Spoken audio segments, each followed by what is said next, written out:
Hi there, my name's Scott McDonald, and today I'm going to teach you how to do a ring on Trampwall.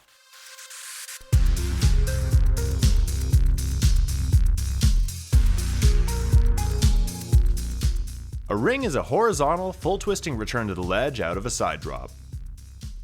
It looks similar to an over-rotated cat twist that travels up onto the ledge, so I recommend being extremely comfortable with both side drops and double cat twists before you start learning. I would also recommend wearing wrestling shoes for the sake of safety.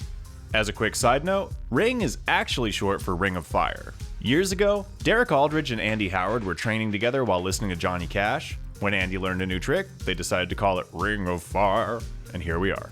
Since then, plenty of ring variations have been created, such as this Coca-Cola or Coke ring performed by Andy himself back in Cirque du Soleil's Viva Elvis.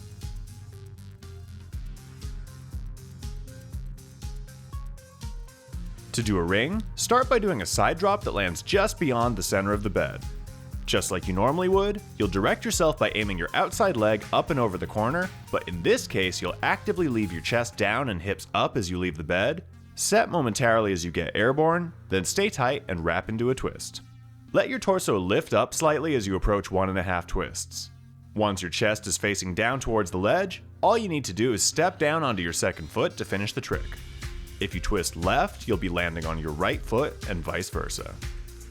In terms of visual reference points, you want to make sure you're consciously spotting the corner of the ledge and aiming over it before you start twisting. When the twist starts, you're going to momentarily lose sight of the wall, so use this moment to make sure you're on a safe trajectory. You'll almost immediately be able to spot the ledge again, then keep watching it through your landing.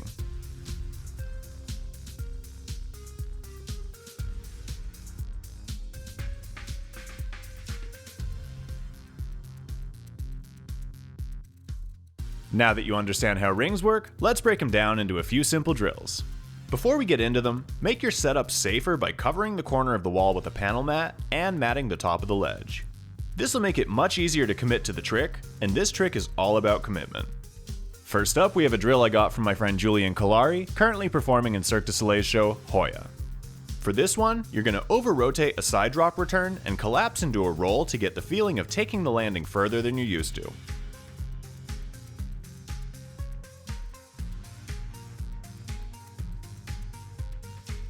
Play around with different amounts of rotation, and once you're comfortable, you can practice landing on the mat with your hands and knees after 1.5 twists. For our next drill, you're going to start by doing a normal side drop return, add a quarter twist at the end, then keep incrementally adding twists until you're doing the full rotation.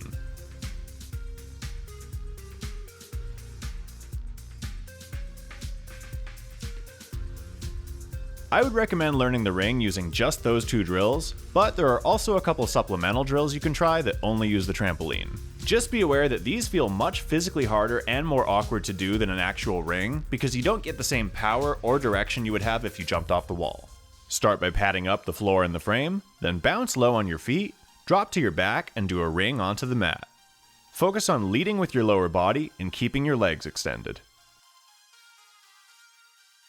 If you want a challenge, try doing the same thing out of a side drop off the frame. This one takes a lot more physical effort than a ring on the wall, and it happens much more quickly, so if you can do this, you're more than ready to take it to the ledge.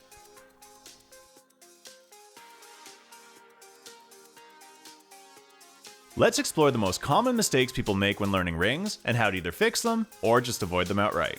First and foremost, most people drop their legs and lift their chest too early when they're learning rings. In order to land, your chest will get higher than your legs at the end, but if you pick it up too early, your ring is going to start to look more like a vertical spin than a horizontal one. This can be caused by over-cheating your side drop to land facing towards the wall, trying to spot the ledge throughout the entire trick, wobbling off axis due to bent knees, or just forgetting to consciously control your angle. If you keep coming upright, make sure you're not cheating your side drop and think about replicating the hip angle and leg extension you'd use for a cat twist, actively leaving your chest below the plane of your legs. Another common issue is going loose and segmenting the twist. Even if you go loose and don't fully commit to the twist, it is possible to get a ring around, but it's going to look and feel pretty janky. Make sure you're flexing your abs, keeping your legs together, and twisting in one fluid motion. On the other hand, if you twist really hard, you might get lost and miss the landing. This trick doesn't need to be super aggressive, it's only one extra twist relative to a normal side drop return. Your eyes will probably see the landing before your hips and shoulders have caught up, so keep your arms wrapped in and concentrate on finishing the twist instead of opening as soon as you see the ledge. Lastly, rings are susceptible to a lot of the same issues you'd get with a regular side drop, such as staying too close and getting a sketchily vertical return, going extra far out and getting launched towards the corner, landing with your legs locked, landing with your feet dropped, hesitating and kicking upward instead of over the edge, or killing your potential power by negative jumping in your takeoff. Make sure you're jumping with confidence, landing a tiny bit towards the far side of the box, and consciously directing yourself by kicking up and over the corner.